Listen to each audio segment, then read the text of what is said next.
তো beauty parlour হারাম, beauty পার্লারের জিনিস বৈধ।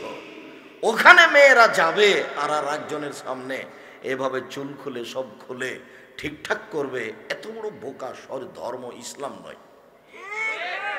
যত বিউটি পার্লার ব্যবস্থাপনা আছে, ওর দোকান ভাড়া দেওয়া হারাম, ওর কাজ করা হারাম, ওর উপার্জন হারাম, সবকিছুই হারাম। রাসূল সাল্লাল্লাহু আলাইহি ওয়াসাল্লাম ভুরু তুলে ফেলতে নিষেধ করেছে। নখে দিতে হবে মেহেদি, নেইল পালিশ নয়। ইহুদি খ্রিস্টানদের পতিতালয়ের মেয়েদের বৈশিষ্ট্য হচ্ছে নখে নেইল পালিশ দেওয়া। ইহুদি খ্রিস্টানদের পতিতালয়ের মেয়েদের বৈশিষ্ট্য হচ্ছে নখে নেইল পালিশ দেওয়া। মেহেদি দিতে হবে, হাতের নখে তো দিতে হবে, পায়ের নখে দিতে হবে। মহিলারা মেহেদি হাতে পায়ে দিতে বাধ্য, দিতেই হবে। একজন মহিলা আল্লাহ রসুলের কাছে একটা পত্র দিয়েছিল, তো হাতে মেহেদি নেই। তখন আল্লাহ রসুল বলছেন, আয়াতুর রাজুলিন মিমরা, এ হাত পুরুষের না মহিলার? মহিলার হয়তো মেহেদি নাই কেন, তাহলে পুরুষের হাত, তার মানে পুরুষ মেহেদি দিতে পাবে না। জরুরি নখ কাটতে হবে। নখ বড় আছে যে মেয়ের, তার বাপ নেই, তার মাও নেই, ও এমনি দিন কাটায়। যেটা আছে সেটা সৎ বাপ, যেটা মা আছে সেটা সৎ মা, নইলে ও খালা, ওটা মা নয়। আসলে মা ভিন্ন জিনিস। মা হলো কি, আল্লাহ নবী কি বলেছেন? পাহারাদার। মাকে আল্লাহ নবী কি বলেছেন? পাহারাদার। তো একটা মেয়ের পাহারাদার থাকবে, তখনও নখ বড়, এটি কি পাহারাদার হলো? এটা যুবতী মেয়ে মাথায় কাপড় নাই ঘুরে বেড়াচ্ছে, সেটার মা আছে, এটা মা পাহারাদার। আমি বলিনি এ কথা পাহারাদার, আল্লাহ নবী বলছেন মা হলো পাহারাদার, বাপ হলো পাহারাদার। রাসূল সাল্লাল্লাহু আলাইহি ওয়াসাল্লাম বললেন, সবচেয়ে দামি সম্পদ পৃথিবীতে স্ত্রী। স্ত্রী ভালো যার, সবকিছু আছে তার। রাসূল সাল্লাল্লাহু আলাইহি সাল্লাম বললেন, খায়রুন নিসা, মহিলাদের মধ্যে সবচেয়ে ভালো মহিলা সেই এই যে নাজারতা ইলাইহা সারাতকা, তুমি যখন তার দিকে দেখো ও তখন তোমাকে খুশি করতে পারে। ওই যে আমার তাহাতাতকা, যখন তুমি আদেশ করো তখন মেনে চলে, মানে সবসময় সেবায় নিয়োজিত, সবসময় সেবায় নিয়োজিত। তার মানে স্ত্রী। একজন মহিলা আল্লাহর নবীর কাছে এসে বলছে, আল্লাহর রাসূল, আমার প্রয়োজন। কথা শেষ হয়ে গেল, চলে যাচ্ছে। আল্লাহ রাসূল বলছেন, এই শোনো শোনো শোনো শোনো, তোমার স্বামী আছে? জি আছে। তুমি তোমার স্বামীর কাছে কেমন? হ্যাঁ, চেষ্টা করি। চেষ্টা করি মানে বলো কি তুমি? চেষ্টা করি কি? হুয়া জান্নাতকে না রাখে, সে তো তোমার জাহান্নাম, সে তো তোমার জান্নাত। স্বামী তোমার জাহান্নাম, স্বামী তোমার জান্নাত। সে তো তোমার জাহান্নাম, সে তো তোমার জান্নাত। স্বামী তোমার জাহান্নাম, স্বামী তোমার জান্নাত। বাস সবসময় নিয়ে যদি থাকবা। আপনি ভুল করেছেন, বউকে অত কাজ দিতে হবে না। খবরদার নির্বাচনে নিয়ে যাবে না, নাহলে সবাইকে খালি চা খাওয়াবে, বলে আসেন ভাইয়া আসেন, চা খেয়ে যান, ফিরিও। এরকম বোকামি জিন্দেগিতে করবেন না, চাকরিতে যেতে দিবেন না। ওর পয়সা উপার্জন চলবে না, তুমি থাকো। তোমাকে আমার সেবার জন্য আল্লাহ সৃষ্টি করেছেন। যার জন্য তো বক্তব্য বলা আছে ভুল কথা, তাকে স্বামী সেবার জন্য সৃষ্টি করা হয়েছে এবং সন্তান প্রসবের জন্য, এটাই তার কাজ, অন্য কিছু নয়। নতুন ভাবে এই কথা আমাকে বলতে হবে না, সারা পৃথিবী একদিকে হয়ে গেলেও ইনশাআল্লাহ। ওটা আল্লাহ বলছে যে আমি মহিলাদেরকে তোমার মধ্যে থেকে সৃষ্টি করেছি তোমার শান্তি তৃপ্তির জন্য। আমি বুঝতে পারিনি তাই তাকে মূল্যায়ন করা হয়নি। আমি না বুঝে তাকে হাট বাজারে পাঠিয়েছি, দোকানে পাঠিয়েছি, রাস্তাঘাটে পাঠিয়েছি। রাস্তাঘাটে না পাঠিয়ে হাট বাজার না করে তো সংসার চলে কই? আমরা তো আছি বেঁচে। আমাদের বাড়ির মহিলা তো বহু দূরের কথা, আমরাই হাট বাজার জানি না। আমি রাজশাহীর কোথায় কি আছে কোনোদিন দেখিনি। আমার জীবনে কোনোদিন আমি প্রতিষ্ঠানে যে 4 স্টল আছে সেটা তো বসিনি। যখন 4 স্টলের সামনে দিয়ে হাঁটি প্রতিষ্ঠানের ভিতরে, তখন চাওয়ালাকে বলি, এই ভালো করে চা বানাবা, যদি মানুষ অভিযোগ করে তাহলে তোমাকে কিন্তু বের করে দেবো। তখন ও বলে যে বসেন, একটু বসেন, 1 কাপ চা নেন, 1 কাপ। না, এটা হবে না, এটা পরে। সম্মানিত দিনী ভাই বোন, বলছিলাম একটা সুন্দর পরিবার তৈরি করতে হলে রাসূল সাল্লাল্লাহু আলাইহি সাল্লাম যে মেয়েকে বিবাহ করতে বলেছেন সেটাকেই করতে হবে। এবার চলেন মেয়ে দেখতে যাই। বাপ কি দেখতে পারে? অনুমতি বোঝা যায় না। বন্ধু বান্ধব কি বোঝা যায়? বোঝা যায় না। যেই বিবাহ করবে শুধু সেই দেখবে, এটাই বোঝা যাচ্ছে। বুখারীর হাদিস, জিবরাইল বলছেন এ দেখেন আপনার স্ত্রী। তো এখানে কে আছে বলেন তো? শুধু আল্লাহ রাসূল আছে, কেউ নেই। শুধুমাত্র সেই দেখবে। সে যদি নিজে মনে করে যে আমি যে কত দেখলাম ঠিক বুঝতে পারছি কিনা, তো তার মাকে নিয়ে যাক, তার খালা ফুফুকে নিয়ে যাক। বন্ধু বান্ধব নিয়ে মেয়ে দেখা হারাম। মেয়ে দেখতে গিয়ে হাতে আংটি পরানো হারাম। মেয়ে দেখতে গিয়ে টাকা দেওয়া হারাম। মোটামুটি সিদ্ধান্ত হয়েছে এই মেয়ে তার বাপ পরিচয় নিয়ে এইটা মেয়ে বিবাহ করা যায়। যা পূর্বে হচ্ছে সব নাজায়েজ হারাম। এবার বিবাহ। বর যাবে কয়েকজন মুরব্বী হুঁশিয়ার বুদ্ধিমান মানুষ নিয়ে সাথে। একা একাই বিবাহ করা নিষেধ আছে, গোপনে বিবাহ করা নিষেধ আছে। দুইজন সাক্ষী লাগবে, মেয়ের বাপকে লাগবে, আর ৫-৭ জন মুরব্বী তোমার সাথে আছে। মেয়েরা যে যায় বিবাহতে, ওই যে দেখা যায় সেন্টারে, কমিউনিটি সেন্টারে মেয়েদের একবার চিরদিনের জন্য ভুলে যেতে হবে মহিলা নামে। চাঁপাইনবাবগঞ্জের ভাষাতে তাকে ডুলি বিবি বলে। চিরদিনের জন্য হারামে বলেছি, ডুলি বিবি শব্দই যেন মনে না থাকে। ডুলি বিবি শব্দ আমি ভুলে যেতে বলেছি এইভাবে। ডুলি বিবি শব্দ আমি ভুলে যেতে বলেছি এইভাবে। মারিয়ামকে যখন বললেন জিবরাইল আলাইহিস সালাম আপনার একটা সন্তান হবে, তখন মারিয়াম বলছেন আরে আমার সন্তান কি করে হতে পারে? আনালি গোলাম লাম ইয়ামসাসনি বাশারা ওয়া মা কুবাগিয়া, আমি বিবাহ করিনি, আমি জেনাও করিনি, আমার সন্তান হবে মানে আমার বিবাহ হয়নি, আমি ব্যভিচারিণী নই, আমার সন্তান হবে কিভাবে তা আমি বুঝলাম না। তখন জিবরাইল বলছেন তোমার আল্লাহ বলছে এটা সহজ। কথা শেষ হয়ে গেল, বাচ্চা প্রসব হয়ে গেল। তখন তিনি বলছেন ওরে আমার দুঃখ, ওরে আমার আফসোস, কুনতু নাসিয়া মানসিয়া, আমি মারিয়াম মানুষ থেকে হারিয়ে যেতাম, পৃথিবীতে কেউ না জানতো মারিয়াম কেটা, আমি কি দিয়ে বুঝাবো আমার সন্তান? সবাই বলবে ছি ছি ছি ছি ছি ছি, শুনি মারিয়াম কত ভালো, আরে বাইতুল মুকাদ্দাসে মসজিদে থাকে, জেনা করে, এ তো জেনার সন্তান, ছি ছি ছি ছি ছি ছি, আমি জাতিকে কি দিয়ে বুঝাবো? আল্লাহ কুনতু নাসিয়া মানসিয়া, আমি এমন ভাবে হারিয়ে যেতাম মানুষ সমাজে, কেউ জানতো না যে মারিয়াম কেটা। আমি তোমাকে এইভাবে ভুলে যেতে বলি তোমার ওই মেয়েটার নাম্বারগুলিকে, যার সাথে তুমি প্রেমের গল্প করো, যেই তোমাকে বোকা বানিয়েছে।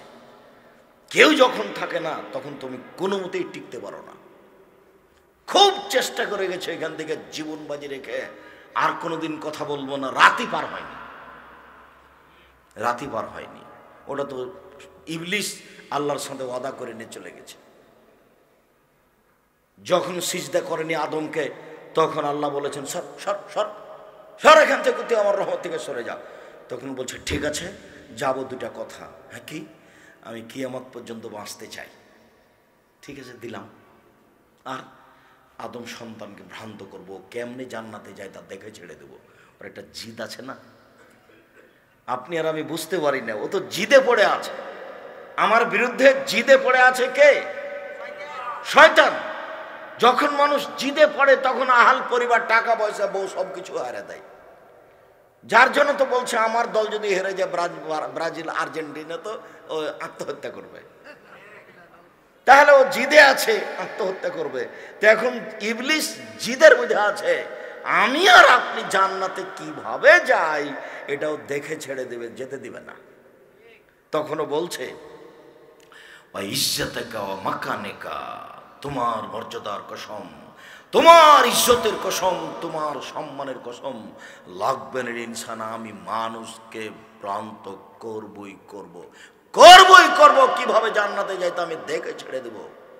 তখন আল্লাহ বলছেন আচ্ছা ঠিক আছে, শুনে রেখো ইবলিস, তুমি ওয়া ইজ্জতি ওয়া মাকানি ওয়া ইরতিফায়ে জালালি আমার মর্যাদার কসম, আমার ইজ্জতের কসম, আমার সম্মানের কসম, আদম সন্তান যতবার ক্ষমা চাইবে আমি ততবার ক্ষমা করে দেব। আল্লাহ কিন্তু এই কথা বললেন না যে তুমি ভ্রান্ত করতে পারবা না। বোঝা গেল না কথা? বললেন যে তুমি যদি ভ্রান্ত করেই ফেলো, তো ও যদি আমাকে বলে যে ভুল হয়েছে, তো আমি কি করব? ক্ষমা করে দেব। কিন্তু তুমি পারবা না, এই কথা আল্লাহ বললেন না। ও একটা জাদু, শয়তান একটা জাদু। 1 মিনিট আগে ভালো ছিলেন, 1 মিনিট পরে উল্টে গেছেন। আরে ঘুমাইতে যাচ্ছেন তখন কসম করেছেন ওর সাথে আমি কথা বলবো না, বলবো না, বলবো না, বলবো না। 2 মিনিট পার হয়নি, ঘুমিয়ে আসেনি, আপনি আবার রিং দিয়েছেন। ওর ভিতরে আছে, ও এত পাওয়ার দিয়ে আল্লাহ সৃষ্টি করেছেন, যা চেয়েছে তাই দিয়ে দিয়েছে। আর শেষের দিকে বলেছেন যে ও যতবার ক্ষমা চাইবে ততবার ক্ষমা করে দেব। কিন্তু এটা তোমার ক্ষমা চাওয়া কাজটা তো আমরা করতে পারি না। আস্তাগফিরুল্লাহ ওয়া আতুবু ইলাইহি, আপনাকে আমি যদি বলি, এই ছেলে তোমাকে যদি বলি সকাল থেকে এখন পর্যন্ত কয়বার বলেছে, তুমি খুঁজেই পাবা না। তাহলে আমরা তো মার খেয়ে গেছি বড় ধরনের। এখন তাকে তো এইভাবে বলেই সন্তুষ্ট করতে হবে। তখন আল্লাহ নবী বলছেন আচ্ছা ঠিক আছে, কুল্লু বানি আদম খাত্তা খায়রুল খাত্তাইন তাওয়াবুন, আদম সন্তানই পাপী। তার মানে ও তো পাগল বানাবে, ও তো স্পষ্ট শত্রু। আদম সন্তানই পাপী, তবে সবচেয়ে ভালো কে? যে বলে আস্তাগফিরুল্লাহ, সেই সবচেয়ে ভালো। আদম সন্তানই পাপী, যে তোবা করে সেই ভালো, যে বলে আস্তাগফিরুল্লাহ ওয়া আতুবু ইলাইহি সেই ভালো। এইবার মেয়ে ঠিক হয়েছে, বরযাত্রী সেখানে যাবে, টুলি বিবি মহিলা থাকবে না, যুবকেরা থাকবে না, কেউ থাকবে না, মুরব্বীরা থাকবে। আগে হবে খুতবা, তারপরে হবে বাস্তব কথা। এবং বিবাহের পূর্বে হলুদ মাখতে পারে ছেলে, তবে তার মা মাখাবে, তাহলে না খালা, তার ফুফু মাখাবে। একজন যুবতী মহিলা আর একজন মহিলার গায়ে হাত মা লাগিয়ে হলুদ মাখাতে পারে না। খালাতো বোন, ফুফাতো বোন তো বহু দূরের কথা। আব্দুল্লাহ ইবনে মাসউদ রাদিয়াল্লাহু তাআলা আনহু বলেন, রাসূল সাল্লাল্লাহু আলাইহি সাল্লাম বলেছেন, লা তুবাশশিরুল মারাতাল মারাতা ফাতানাত আলা জাওজিহা কান্না ইয়ানজুরু ইলাইহা। একজন মহিলা আর একজন মহিলার গায়ে হাত লাগাতে পারে না। কেন? হাত লাগালে তার শরীরটা নরম না শক্ত বুঝতে পারবে। তখন কোনো সময় তার স্বামীকে বলবে খালেদার শরীরটা এত নরম, তখন তার স্বামী তাকে অন্তরের চোখে দেখবে, এইটা হারাম। আপনাকে আমি শরীয়তের মাপকাঠি কি দিয়ে বুঝাই? আর মহিলা স্কুলেও হেডমাস্টার, মহিলা কলেজেরও প্রিন্সিপাল, সরকারের টাকা আছে, রাস্তা যেমন বানাচ্ছে এদেশে, বড় বড় ডাক্তার, বিশ্ববিদ্যালয় হিন্দুস্থান থেকে হিন্দু মহিলা নিয়েছে, ইহুদি খ্রিস্টান মহিলা নিয়েছে, বড় বড় ডাইয়ে করুক, ইউনিভার্সিটি খুলুক, সেখানে আমাদের মুসলিম মহিলারা পড়াশোনা করবে। কোটি কোটি টাকা খরচ করুক এইভাবে। তাহলে তো মেয়েদের ভিন্ন ব্যবস্থা থাকে। 4 জন মেয়ে আছে আর 8 জন পুরুষ আছে, একজন মহিলাকে উলঙ্গ করে অপারেশন করছে, তো এটা হলো? তখন ছেলেরা ওটা একটা মজা কি কারবার, কেউ হাসছে, কেউ পাছার উপরে লাঠি মারছে, কেউ হাতে এভাবে বলছে, আপনি ওটা দেখতে পাবেন না। ওটা একটা ভিন্ন জগৎ। ধর্ম কোথায় চলে গেছে? মওলানা সাহেবের মেয়ে ডাক্তারি শিখছে, ঠেলায় পড়েছে, নিরুপায় হয়ে ডাক্তারি শিখছে। দুনিয়া তার নাই যে পুরুষ দিয়ে ডাক্তারি সে করা যাবে, চিকিৎসা নেওয়া যাবে, নিরুপায় মহিলা নয় যদি কেউ চিকিৎসা নেয়। প্রমাণ বুখারীর হাদিস, পুরুষ দিয়ে চিকিৎসা নিতে পারে, পুরুষই অপারেশন করতে পারে কোনো মহিলাকে। প্রমাণ আল্লাহ রাসূল বলেন, এক সাহাবী শোনো, আলী শোনো, রওজায়ে খাকে যাও, একজন মহিলা আমার বিরুদ্ধে পত্র লেখা আছে, সেই পত্র নিয়ে যাচ্ছে। রওজায়ে খাক রামপুরা ব্রিজের ওপরে পাবা, চলে যাও। দৌড়াতে দৌড়াতে দৌড়াতে দৌড়াতে রামপুরা ব্রিজ, জায়গার নাম রওজায়ে খাক, বুখারীর হাদিস। একজন বৃদ্ধা মহিলা, এই তোমার কাছে একটা পত্র আছে? না, নেই। আছে? নেই। আছে? আছে অবশ্যই। না, নেই। তখন বলছেন সাহাবীগণ, তুমি পত্র ভালোভাবে বের করে না দিলে তোমাকে উলঙ্গ করে পত্র বের করব, পরনের সব কাপড় নিয়ে নিব, আমরা তল্লাশি চালিয়ে পত্র বের করব। তো তখন দেখলো যে তো পরিবেশ তো কঠিন, তখন ওই কাপড়ের মোড়ার ভিতরে বা খোপার ভিতরে সেই পত্রটা ছিল, ওটা বের করে দিল। তখন আলী বললেন চলো এবার, তাকে ঘুরিয়ে নিয়ে রাসূলের কাছে নিয়ে যাওয়া হলো। তা হাতিব ইবনে বালতা একজন সাহাবী এই পত্র লিখেছেন। এখন উমার বলছেন ওকে মারবো, যে পত্র লিখেছে তাকে মারবো। তো আল্লাহ রাসূল বলছেন না না না না, মারিও না। তো প্রমাণ আল্লাহ রাসূল এটাতে সম্মতি জানালেন। তাহলে নিরুপায় হয়ে একটা মহিলাকে উলঙ্গ করে পত্র খোঁজা যায়, নিরুপায় হয়ে কোনো মহিলা পুরুষ ডাক্তারের কাছে আশ্রয় নিতে পারে। চিকিৎসা না করুক, চিকিৎসা না করে মরে যাওয়া ভালো, অনেক নাকি পাওয়া যাবে। আব্দুল্লাহ ইবনে আব্বাস বলছেন রেবাহকে যে শোনো, এই যে যে যে মহিলাটা জান্নাতে চলে গেছে, মহিলাটা জান্নাতে চলে গেছে, জানো কেন? এই মহিলাটা রাসূলের কাছে এসেছিল, এসে বলছে যে ইন্নী উসরিউ ওয়া আতাকাশাফু, আল্লাহর নবী আমি মির্গির রোগে উল্টে পড়ে যাই আর আমি কাপড় চোপড় খুলে দিই, তো ফাদুলি আমার জন্য একটু দোয়া করেন তো আল্লাহর নবী। তখন আল্লাহ রাসূল বলছেন আচ্ছা আচ্ছা আচ্ছা ঠিক আছে ঠিক আছে, শোনো, ইনসাবিতে ফেনালাকে জান্নাত, তুমি এই রোগের ওপরে যদি তুমি ধৈর্য ধারণ করতে পারো, এটা পানিটা ওখানে দেন তো, ধৈর্য ধারণ করতে পারো, তাহলে তুমি জান্নাতে যাবা।